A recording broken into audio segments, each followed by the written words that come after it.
నమస్తే విజయ పెద్దన గారు. నమస్తే ఉషా. కోపం ఇద్దరు భార్యాభర్తల మధ్య, ఇద్దరు వ్యక్తుల మధ్య ఏదైతే రిలేషన్షిప్ ఉంటుందో కొన్నిసార్లు కోపం వచ్చే ప్రాసెస్లో ఏది పడితే అది మాట జారేస్తూ ఉంటుంటారు. ఈ కోపం వల్ల ఎటువంటి కాన్ఫ్లిక్ట్ వచ్చే అవకాశం ఉంటుంది అంటారు? ఒక బంధం ఏ విధంగా బలహీనత పడే అవకాశం ఉంటుంది అంటారు? కోపాన్ని ఎలా కంట్రోల్ చేసుకోవాలి?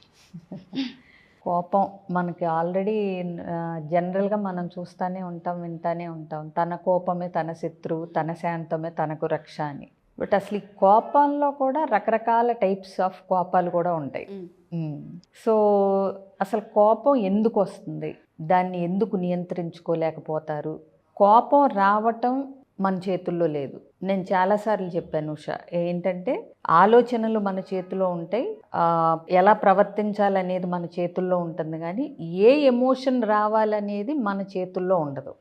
సో మన చేతుల్లో ఉండగలిగింది ఏంటంటే ఆ ఎమోషన్, అది వచ్చినప్పుడు, ఆ భావోద్వేగం వచ్చినప్పుడు లేదా ఆ ఎమోషన్ వచ్చినప్పుడు మనం దాన్ని ఎలా కంట్రోల్ చేసుకుంటున్నాము అన్నదే మనం నేర్చుకోవాల్సిన అతి ముఖ్యమైన విషయం జీవితంలో. అది ఏ ఎమోషన్ అయినా మనం ఉన్న ప్లేస్ని బట్టి, ఉన్న మనుషుల్ని బట్టి, మనం ఎవరితో ఉన్నాం అన్న దాన్ని బట్టి మనం వచ్చిన బాధ కానీ కోపం కానీ ఏదైనా దాన్ని కంట్రోల్ చేసుకోగలగాలి. ఇకపోతే కోపాన్ని చాలా కన్వీనియంట్గా వాడుకుంటూ ఉంటారు అందరూ.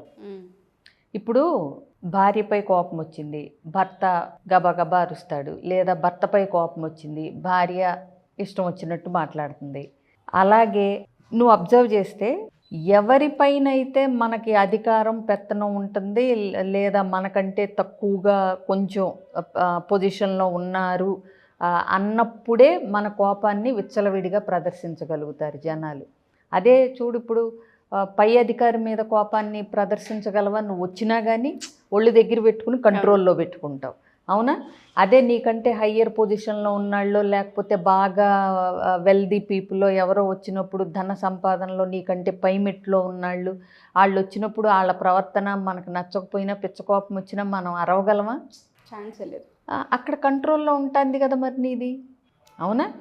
ఇప్పుడు సీఈఓ ఆఫ్ ద కంపెనీ మీద మనం వెళ్ళి ఎంప్లాయీ కోప్పడతానంటే కుదరదు కదా, అవునా?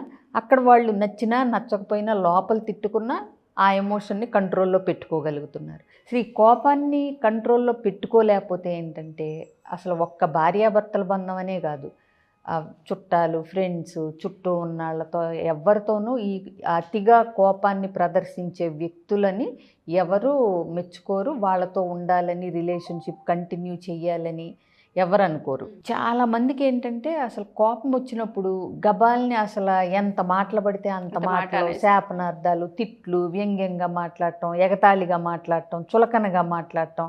అదేమంటే తర్వాత కొన్నిసార్లు సారీలు చెప్తారు, చెప్పకపోరు. బట్ ఆల్రెడీ అయిన అంటే మనసు విరిగిపోవటాన్ని, గాయాల్ని ఎవరు అంత త్వరగా మర్చిపోతారు, అవునా? నువ్వు ఇష్టం వచ్చినట్టు మాట్లాడేసి తర్వాత అయ్యో పొరపాటు అయిందండి, ఏదో కోపంలో అన్నాను అంటే, అందులో మనకి కల్చరల్ ఇది ప్రకారం మనం జనరల్గా ఏమంటాము, కోపంలో నిజాలు మాట్లాడతారంటాం, అవునా? సో కోపంలో నిజాలు మాట్లాడతారన్నప్పుడు, నీ కోపం వచ్చినప్పుడు నువ్వు పిచ్చి నీ భావాలు అన్ని అవతలాళ్ళు నీకు అది ఇది అని చెప్పి వాళ్ళని ఇంకొంతమంది ఆ లోపాలు ఎతుకుతారు. సో ఆ కోపం వచ్చినప్పుడు అవతల వ్యక్తిలో తమకు నచ్చని లక్షణాలు కానీ ఏమన్నా ఉంటే కనుక అవి నలుగురు ఉన్నారా లేదా అని చూడకుండా కూడా, నువ్వు మొన్న అలా చేయలేదా, నీకు ఇది చేత కాదు అని వాళ్ళలో ఉన్న లోపాలను కూడా ఎత్తి చూపించి నలుగురిలో అవమానిస్తారు. ఎక్కడున్నామనేది కూడా మర్చిపోయి ఊగిపోతూ ఉంటారు కోపంతో. మళ్ళా వాళ్ళు నీతో మాట్లాడతారా? మాట్లాడరు. దూరం అయిపోయిన తర్వాత నువ్వు ఎన్నిసార్లు సారీ చెప్పినా అది అవతలాల నిర్ణయాన్ని బట్టి ఉంటుంది, అవునా? నీతో మళ్ళీ మాట్లాడాలా వద్దా అనే విషయాన్ని. సో అంటే ఏంటి, నువ్వు అవసరమైతే కోపాన్ని కంట్రోల్ చేసుకోగలవు, అవునా?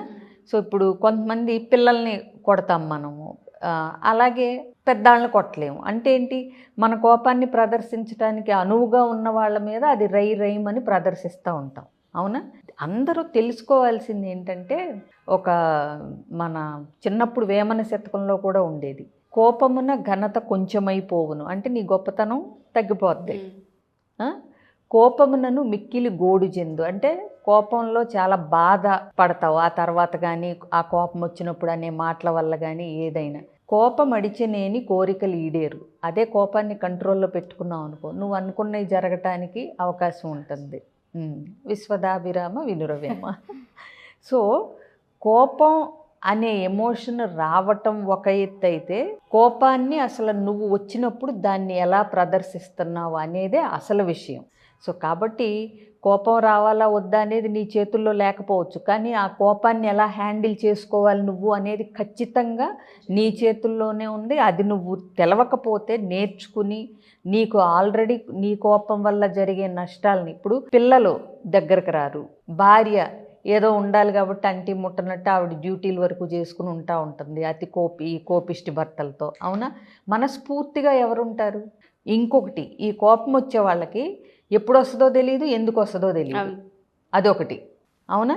సో వాళ్ళకి మూడ్ బాగోలేకపోయినా, ఆఫీస్లో పనులు అవ్వకపోయినా, బయట నుంచి ట్రాఫిక్ ఎక్కువ ఉండి ఇంటికి వచ్చినా, అన్నిటికీ నీకుండే చిరాకులన్నిటికీ ట్రిగర్ పాయింట్స్ లాగా నీకంటే తక్కువ నువ్వు అధికారం చెలాయించగలిగిన వాళ్ళ మీద ఆ కోపాన్ని ప్రదర్శిస్తూ ఉంటారు.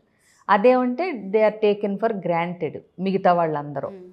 సో ఇలాంటివన్నీ తగ్గించుకోకపోతే అవతల వాళ్ళతో రిలేషన్షిప్స్ చెడిపోతాయి. అది ఒకటి. నీ హెల్త్ కూడా పాడైపోద్ది.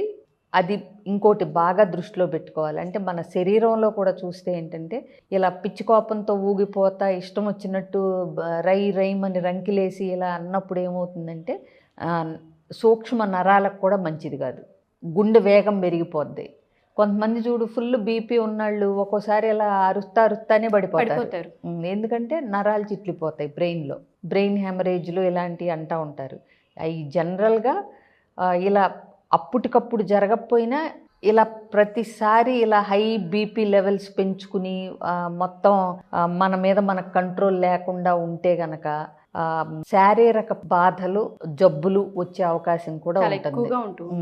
ఎందుకంటే మనకి ఆ కోపంతో అరిసేటప్పుడు మనలో అన్ని స్ట్రెస్ రిలీఫ్ హార్మోన్స్ రిలీజ్ అవుతాయి, కార్టిసాల్ ఇవన్నీ ఏంటంటే హ్యాపీ హార్మోన్స్ కాదు, స్ట్రెస్ హార్మోన్స్. కాబట్టి ఏంటంటే కోపాన్ని కంట్రోల్ చేసుకోలేకపోవటం వల్ల నీకు నష్టమే, నీతో ఉండే వాళ్ళకి నష్టమే. కాబట్టి ఏంటంటే ఎప్పుడు శాంతంగా కోపాన్ని ఎలా కంట్రోల్ చేసుకోవాలి అనే దాని మీద మనం ఎలా అనేది ట్రై చేస్తే ఖచ్చితంగా మార్గాలు ఉంటాయి. కావాలంటే ఇంకో వీడియోలో అది కూడా చెప్తాను నేను. డెఫినెట్గా విజయ పెద్దన గారు. ఎందుకంటే కోపం గురించి మనం ఇప్పటికి చాలా ఎపిసోడ్స్ చేస్తున్నాం కానీ ఎప్పటికప్పుడు కొన్ని కొత్త విషయాలు మనం మాట్లాడుతూనే ఉంటుంటాం. మీరు అన్నారు హెల్త్కి సంబంధించి చాలా పెద్ద ఇంపాక్ట్ని మనం చూస్తూ ఉంటుంటాం.